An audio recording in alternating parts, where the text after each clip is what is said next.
모든 구별과 편견과 장벽을 뛰어넘어 우리를 부르신 그 한 분에게만 집중하며 주위에 어떤 것도 둘러보지 않는 그런 모임이 제자들로 구성된 모임이라고 할 수 있습니다. 이런 모임은 사실은 역사 이전에 지금까지 존재하지 않습니다. 모든 사람들은 계급을 구성하고요. 끼리끼리 모이도록 제도를 만듭니다.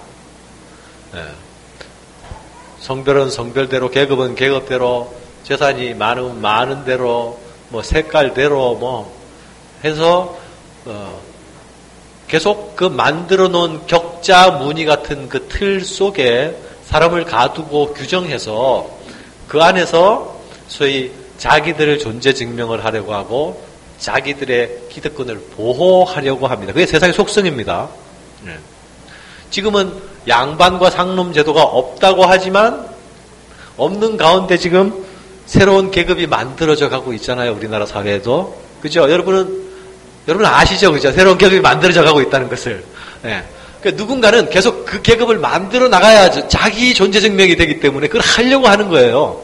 그리고 어떤 사람들은 그걸 가랭이가 째지더라도 좀 따라가서 그 그룹에 껴야만 좀 사람 대접 받는 것 같으니까 거기에 편성하려고 하는 것이고. 그런데 예수님이 부르시는 이 제자의 그룹은 이런 모든 틀들을 정면으로 저항합니다.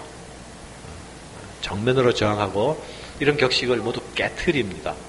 관계하지 않고 오직 부르신 분만을 향하여서 그분만을 보고 모이다 보니까 각양각색의 사람이 모입니다. 그래서 교회는 이 다양성이 풍부할수록 더 교회다웠다 이렇게 말할 수 있습니다. 어떤 사람들은요, 그 특별한 그룹으로 만들어진 특별한 계층으로, 특별한 계급으로 구성된 교회가 훨씬 더 일하기 좋다 이런 말을 합니다.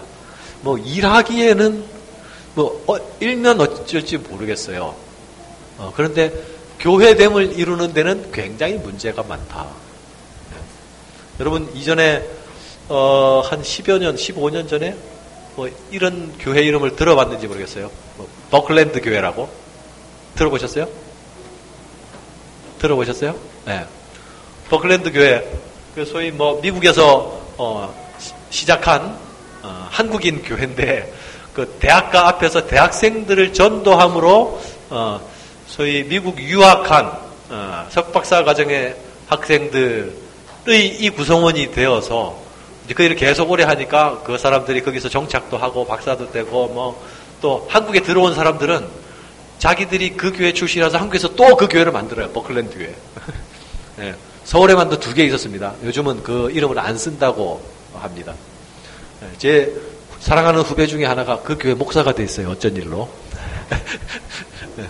그래서 나 처음에는 제가 깜짝 놀랐는데 그래서 제가 물었습니다.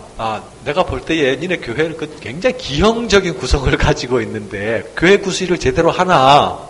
근데 자기도 그 친구는 미국에 가기 전에 한국에서 저하가 신앙생활을 했어요. 근데 모태신앙이고 아버님이 장로님이었기 때문에 그냥 교회에서 성실하고 모범적인 학생이었습니다. 분명한 회심의 경험이 없었던. 근데 미국에 가서 이제 회심의 경험을 했어요. 그것도 미국에 가서 군대 지원을 했는데 군대 지원하고 난 다음에 걸프전이 터져서 걸프전 배치 명령을 받았어요. 그 배치 명령을 받고 이제 하나님 앞에서 이제 정신이 바짝 들면서 그때 회심을 경험하게 됩니다. 그래서 내 걸프전 갔다가 무사히 돌아오면 신학 공부하겠습니다. 소원을 하고 갔다 와서 신학 공부를 했어요. 근데 그 회심을 하고 신학 공부를 하는 과정에 자기가 버클랜드 교회에 속해 있었습니다. 그러니까 자연히 신학 공부를 마치고 또 버클랜드 교회를 섬기게 됐죠. 처음에는 그 교회의 한계에 대해서 스스로 모르고 있었어요. 근데 거기서 이제 목사가 돼서 목회를 해보니까 목회를 한 10년쯤 해보니까 교회가 이러면 왜 안 되는지 이제 알겠다. 라고 하는 거예요. 한때는 버클랜드 교회가 그 특유의 응집력, 서로를 향한 헌신, 이런 것 때문에 굉장한 도전을 주던 교회였습니다. 뭐 지금 현재 외국에 있는 버클랜드 교회들은 어쩔지 모르겠어요. 공식적으로 그 명칭은 버렸다고 하더만요.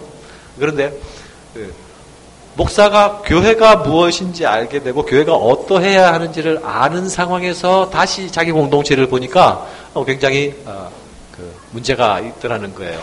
그러니까 그 교회 안에서 특별한 계급으로 특화되어 있어서 다른 계급은, 다른 계층은, 다른 칼라는 진입할 수 없도록 되어 있는 공동체. 그것은 사실 공동체의 특성이라기보다는 뭐랄까요?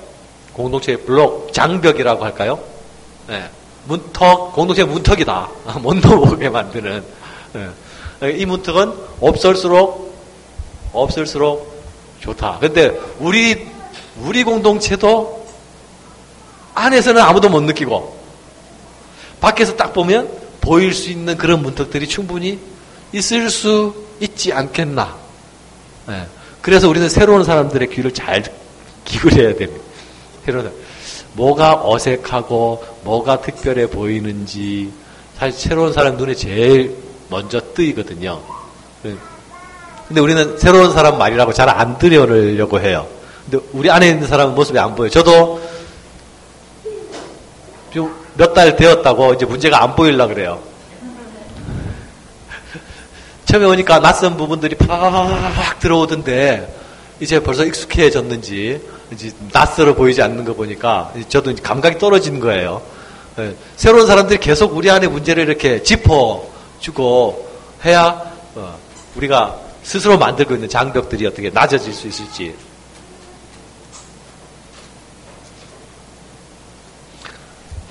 네, 제자도는 우리에게 언제나 과격하게 다가옵니다. 사람들은 언제나 자신이 가진 신분, 자신이 가진 자산, 자신이 가진 사회적 위치, 자신이 가진 능력을 통해서 자신을 구원하고 싶어 합니다. 왜냐하면 내가 그것을 통해서 나를 구원할 수 있어야 그것이 없는 사람과 구별이 되니까. 그리고 내가 있는 그것을 통해서 나를 구원할 수 있어야 내가 안전해요. 그렇지 않습니까? 그래서 끊임없이 그쪽으로 가려고 합니다. 유대인들이 그랬습니다. 유대 민족주의가 뭡니까? 우리는 아브라함 자손이니까 구원 받아야 된다. 구원 받을 수밖에 없다. 이거 아니었어요? 네. 그런데 예수님은 그들을 향해서 뭐라고 했습니까? 니들은 아무 상관없는 애들이다. 이렇게 얘기하죠. 그죠? 네. 근데 우리는 유대인들이니까 구원받을 수밖에 없는 사람이다. 이것도 한편으로 보면 말이 되잖아요. 말이 안 되나요? 네.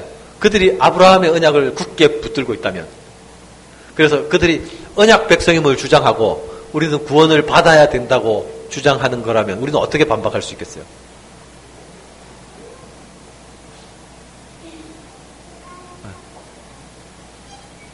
우리는 언약 백성이다. 하나님은 언약 백성을 버리지 않는다고 약속하셨다. 그리고 삐대고 나오면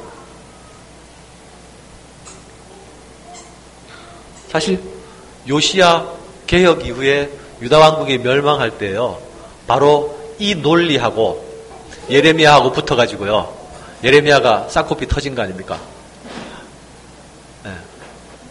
사실은 예레미야 말이 하나님 말씀인데 예레미야가 예언자들 사이에서 소수고 마이너리티고 힘도 없고 백도 없는 예언자로 예언자 그룹에서 왕따 당해서 왕따. 어떤 예언자들이 득세하고 있었냐? 유다 민족은 하나님의 언약 백성이니까 유다 왕국은 절대로 망하지 않는다. 이 예언이 득세했습니다. 그리고 유다의 사람들과 유다의 왕권을 가진 자들은 그 예언을 붙들고 있었습니다. 왜? 듣기 좋잖아요. 근데 그들을 향해서 예레미야는 너희 망할 거요. 차라리 바벨론에 항복해. 이걸 눈물로 말해야만 했습니다. 그죠? 네. 그 심정, 예레미야 심정 오죽하겠습니까? 근데 멸망과 심판을 말해야 하는 그 아픔만 해도 아플 텐데, 또 그것으로 인해서 돌팔매를 또 맞아야 됩니다. 그죠? 아무도 인정해 주지 않아요. 그것으로 인해서 딸을 당합니다.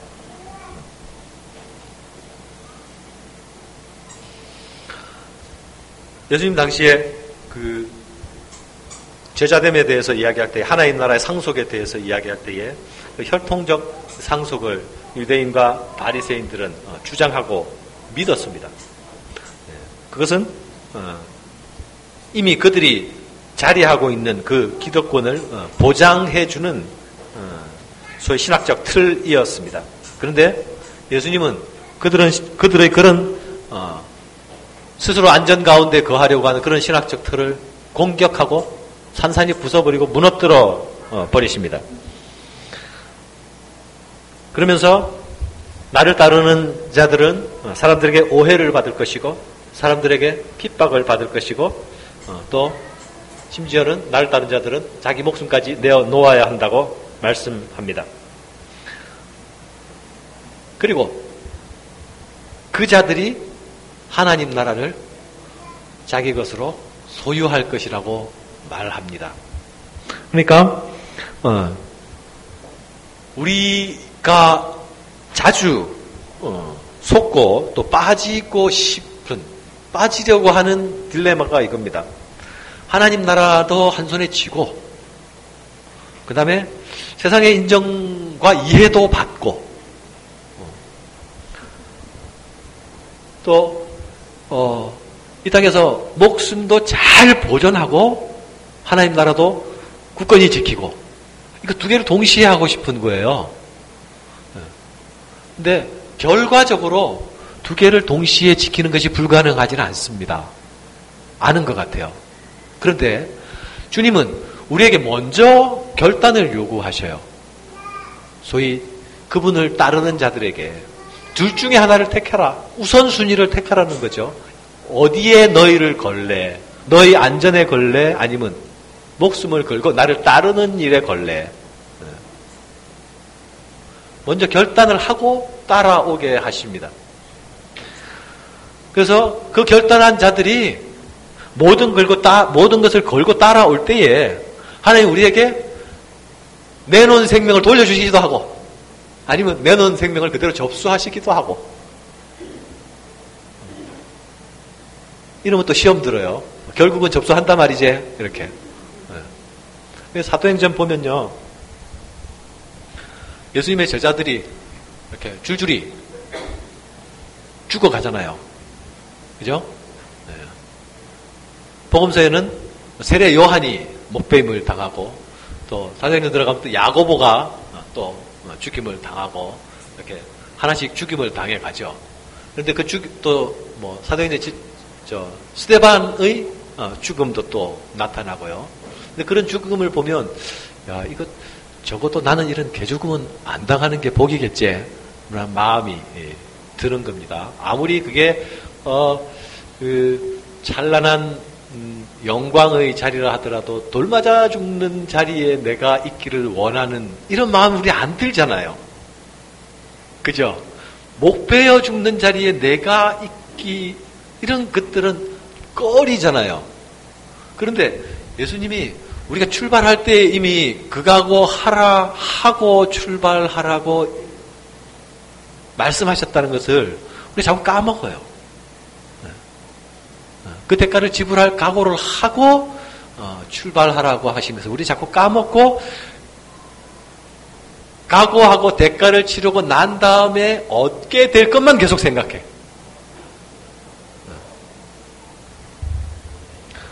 그런데 처음 주님이 우리를 부르실 때에 계산해보고 오라고 하시고 그리고 결단하고 출발하라고 하실 때에 우리가 계산하고 결단하고 가게 될 때에 그 가운데는 주님을 따르는 자들에게만 허락하시는 특별한 세계가 열립니다.